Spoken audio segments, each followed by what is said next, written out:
All right, guys, Dr. Kruse here.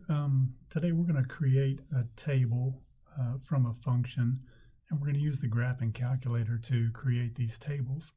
After that, we're going to use these tables on the graphing calculator to find maximums and minimums. So the first thing we have to do is get our trusty graphing calculator here. I'm just using the old 83 plus. And I'm going to put the equation y equals x squared minus 7 into the calculator and create this table. So there's my y equals. You just press the y equals button to get there. All right. Now I need to go find my x. You guys that haven't used graphing calculators before, it's right there. That button right there. Now to square it, I can do it a couple of different ways. I can use the little boomerang over here and raise it to the second power. But it's sometimes quicker if you just press the x squared button and it'll square it for you there. Minus, I just want to state that this is not the minus key, this is a negative key. You want to use the minus that's by the plus. You want to use that minus, and then 7. All right, so we put the equation into our y equals button, y equals, and we put the function in.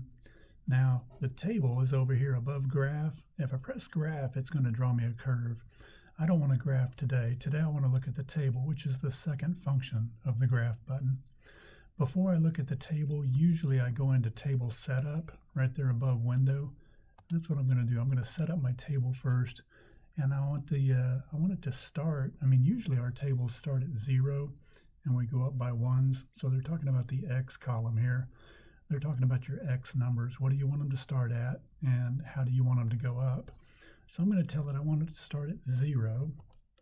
And then the next one says delta table. That's the change in the table. How do you want this table to change? And they're talking about the x values. Well, I want it to go up by 1s. So I'm just going to clear that off and change it to 1. All right. Don't have to worry about independent and dependent. All right. Now that I have set up my table setup, now I can go over here and second function table. And I've created this table right here where 0 produces -7, 1 produces -6, and so on. Excuse me. Oh yeah, I just cleared my throat on camera. Thought I paused, but I didn't. So you guys got to hear me clear my throat. You can scroll up into the negative numbers and see what they produce. There's my negative x's, and they produce these y's over here. And you can scroll down into the positive x's. I always like to think of it as time going by. So this was when time was 0. Maybe this is a year later, 2 years later, 3 years later, and you kind of watch what happens to your y as time goes by. All right. Now, they'll ask you questions like, what is your initial value? Where your initial value is what your function starts with when no time has gone by. And when time was 0, when no time had gone by, I started with a value of -7. We call that our initial value. It's kind of like our starting point. Back in junior high, if you graphed this, you didn't go left or right, and you just went down 7, that was called your y-intercept on a graph. Today we're going to call it initial value. It's where we start with the function. And then we just kind of watch what happens as time goes by. All right. So as time goes by, look what's happening to the function. It goes from -7 up to -6, up to -3. Think about the temperature rising. All right. Maybe it's 7 degrees below 0, and it gets a little warmer. Now it's only 6 degrees below 0. Now it's 3 degrees below 0. And now it's 2 degrees, 9 degrees, 18, and so on. All right. So think about the temperature rising. This function is increasing as time goes by. As each hour goes by, or minute, or day, or year, or whatever we're measuring, this function is increasing. Now, one of the things they may ask you is, well, how high did this get? How high did this get? They're asking for a maximum. All right. Now you have to be careful because lots of times they'll give you a range of x's to look at.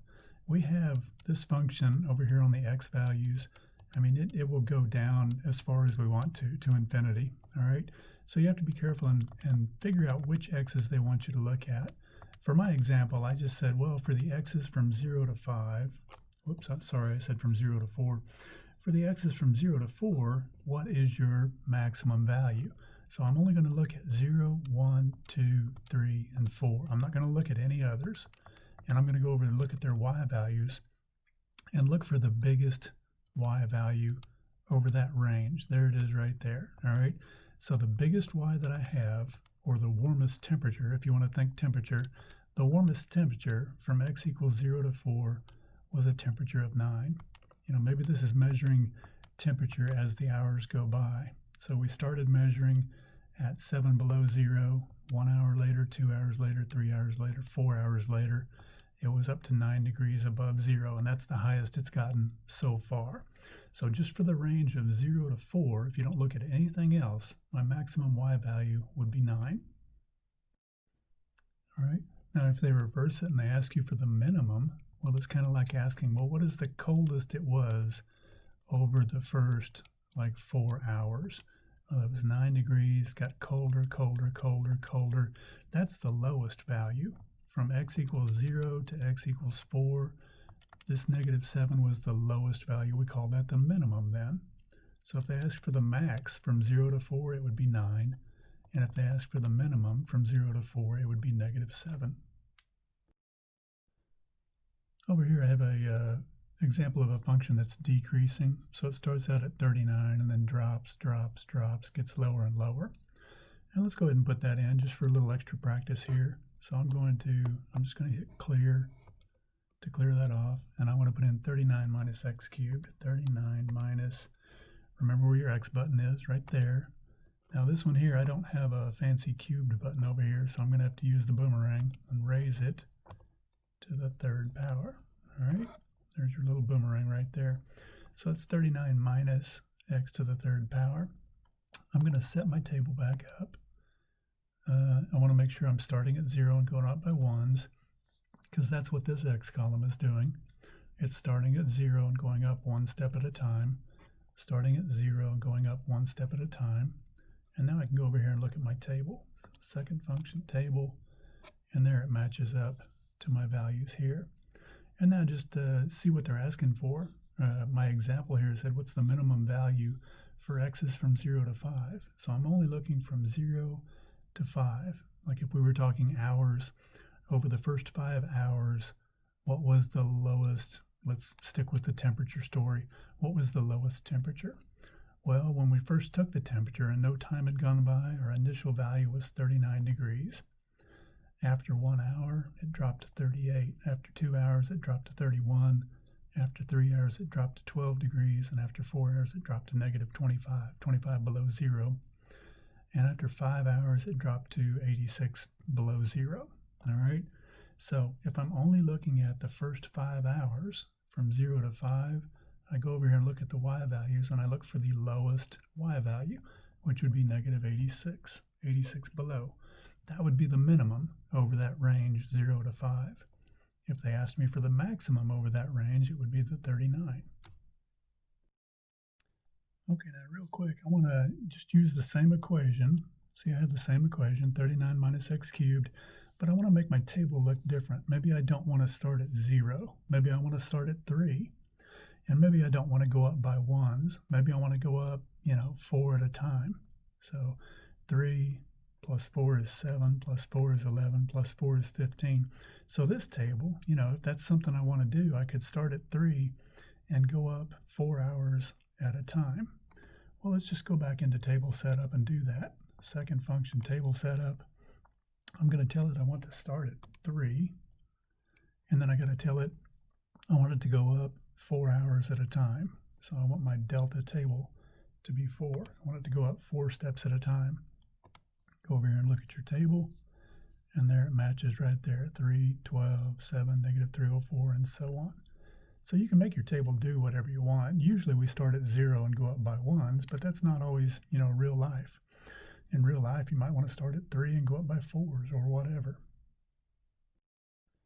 Now, one other thing I want to explain before we move on is sometimes the calculator over here, look at the y values, and they're getting lower and lower and lower. Well, sometimes that number gets too wide for the column, like right here at x equals 47. All of a sudden it jumped to scientific notation. All right, that says -1, and the e means times 10 to the 5th power. All right, this is the calculator writing scientific notation. At 51, it says negative 1.3 times 10 to the 5th power. Now, if you want to see that actual number, it'll pop up down here if you go stand on it. So this number right here, 47 is the x, and the y, all written out, is negative 103,784. Scientific notation just moves your decimal over. All right, here's my decimal. And if I move it over 1, 2, 3, 4, 5 places right there, now I have scientific notation to the 5th place, times 10 to the 5th. I just count how many places I move the decimal over, and now it's negative 1 times 10 to the however many places I moved the decimal, in that case 5. If I look at the one below it, negative 1.3, see, this is kind of an abbreviation. You don't really want to write this. You would rather write the more exact number, but this is saying, well, that's pretty close to negative 1.3 times 10 to the 5th. Here's the decimal, 1, 2, 3, 4, 5 places over. That's negative 1.3 times 10 to the 5 places over. All right, it's just scientific notation. If you want to see what the number is, just go over there and stand on it, and it'll appear down here. All right, next thing I want to show you is how to find a limit just using the table. So sometimes your y value, sometimes it hits a ceiling. Sometimes it doesn't get any higher, and we call that a limit. I like to think about a tree growing. All right, a tree grows and grows and grows, but eventually a tree is going to get just as tall as it's going to get. It's going to get to its full height, and no matter how much longer it lives, it's not going to get any taller. Well, that height on the tree, we would call that the limit. All right. So, for example, let's say we planted a tree. 1 year later, it was 2.5 feet tall, and 2 years later, it was 3.67 feet tall. And see, it's growing, growing, growing. As the years go by, as time goes by, our tree is getting larger and larger and larger, but it's not going to grow forever, all right? So all we do is we just let a bunch of time go by. I'm going to scroll way, way, way, way down the table, and eventually we're going to see that the height levels off and it stops growing. So let me show you what that looks like. Let's put this in our calculator and scroll way, way down. We'll let a bunch of time go by until we see the y value stop growing. All right, so let's put this in here, y equals, so you just hit your y equals button and you enter the equation. Now, on the 83s, you have to use parentheses around the top. So parentheses around the 6x minus 1, and then divided by, that's how we get to the bottom.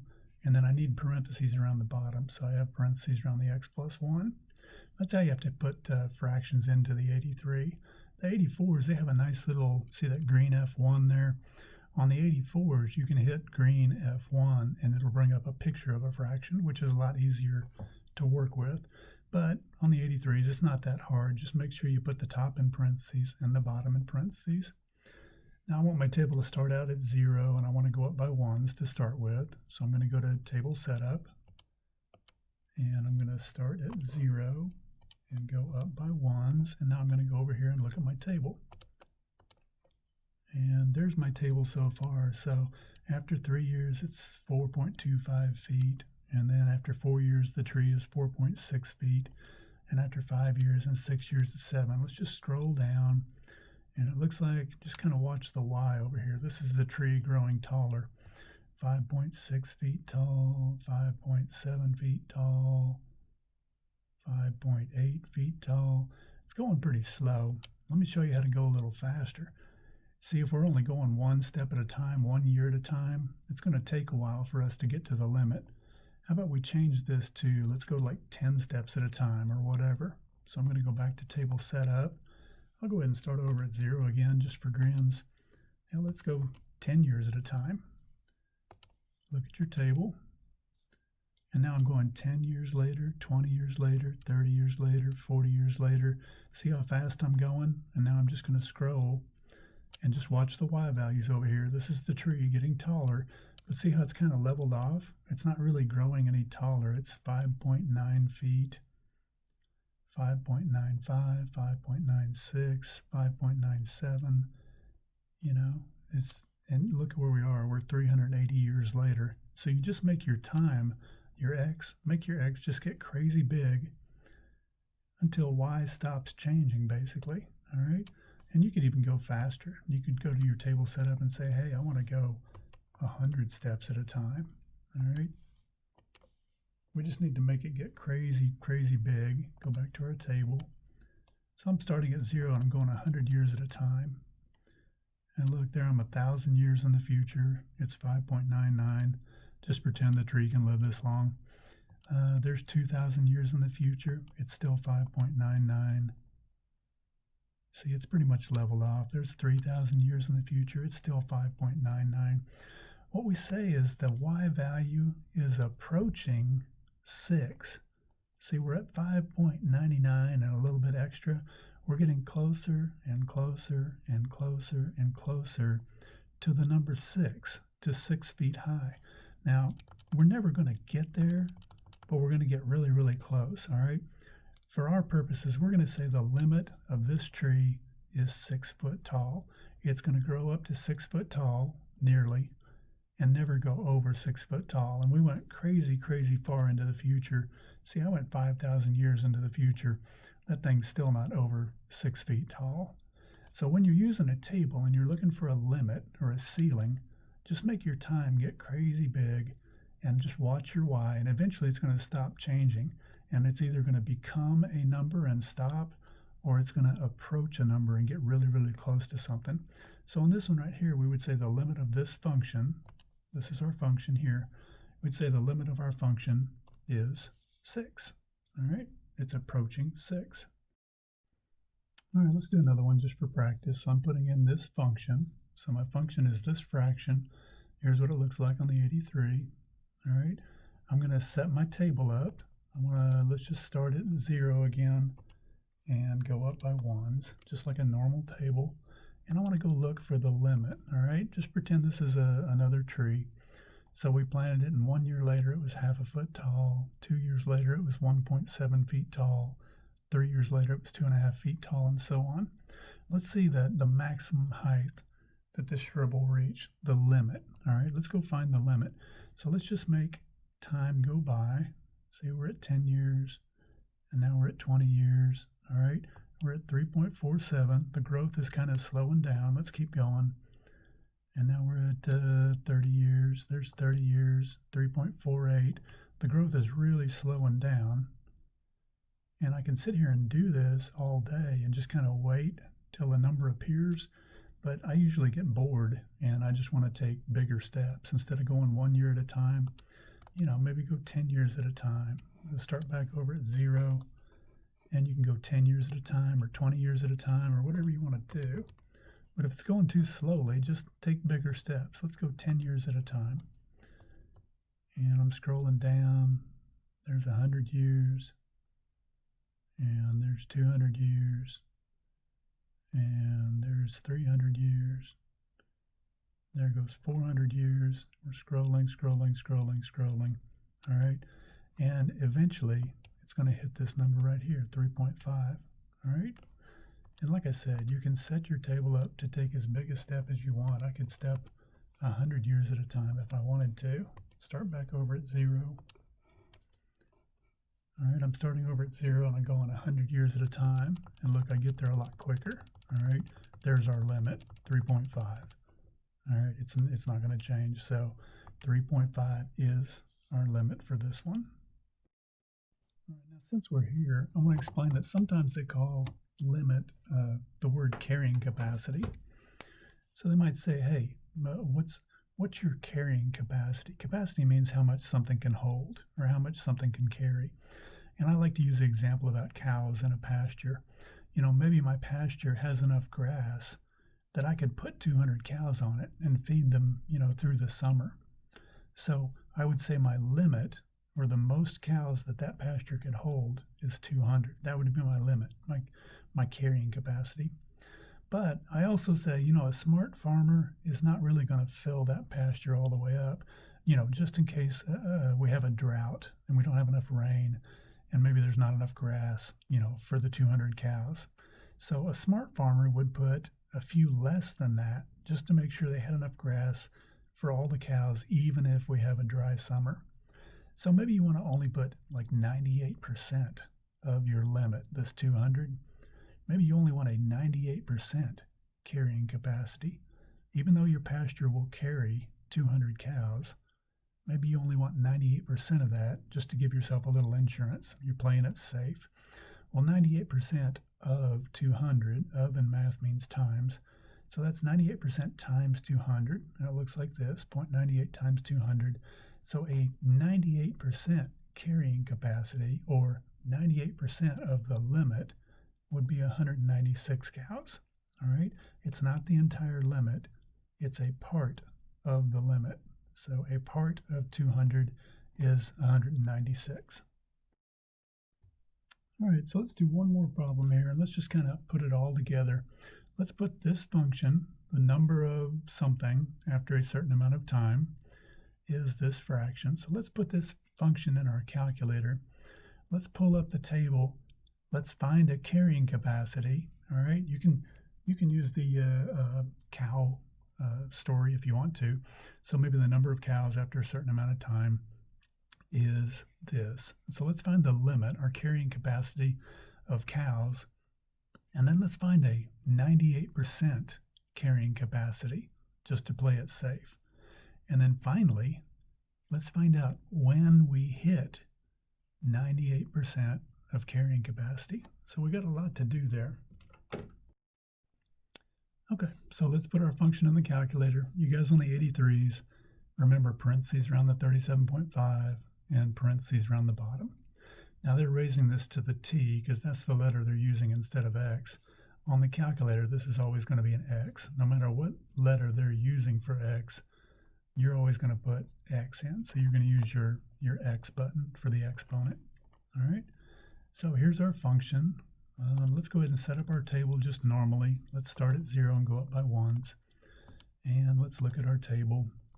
And I'm going to start scrolling 1 year later, 2 years later, 3 years later, 4 years later. Let's just start scrolling forward in time and just kind of keep an eye on the y here because we're looking for a limit. We're looking for a carrying capacity. It looks like after 20 years, we can hold 147.56. And after 30 years, we can hold 149.84. And this is kind of the long way, but I'm just going to show you that eventually you'll get there. And there it is. 150 is our limit. Okay, so first I said find the limit, or find the carrying capacity. So this function here has a limit or a carrying capacity of 150, say 150 cows. All right, I want to know what 98% of that carrying capacity is. So I'm going to get out of this screen. I'm going to quit. You can use quit to get out of the screen. And I'm going to find out what 98% of means times 150 is. There we go. So 98% of my limit is 147, or 98% of my carrying capacity is 147 cows. Even though my pasture will hold 150 cows, maybe I only want to put 147 on there to play it safe. So that's 98% of the limit. All right, last question is, well, when does this happen? And there's quicker ways of figuring this out, but we're going to play with the table today and figure it out in the table. So I want to know, when did we hit 147 cows? So back to our table, let's back up. I'm going to kind of go over here and watch the y, because I'm looking, whoops, I want to scroll. There we go. I guess it's not going to let me scroll up the y, but I'm watching the y. Watch the y, because we're looking for 147 cows.